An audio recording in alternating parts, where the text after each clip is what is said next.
nakikinig sa boses mo sa libro.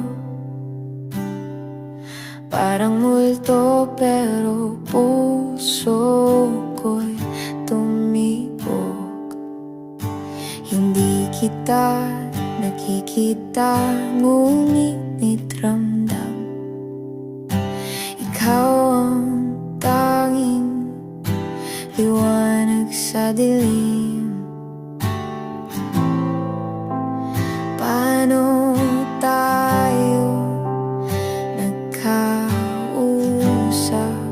Dalawang mundo, isang pag-ibig.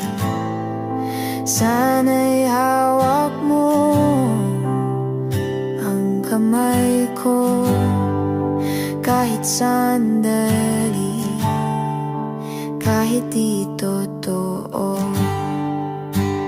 Sa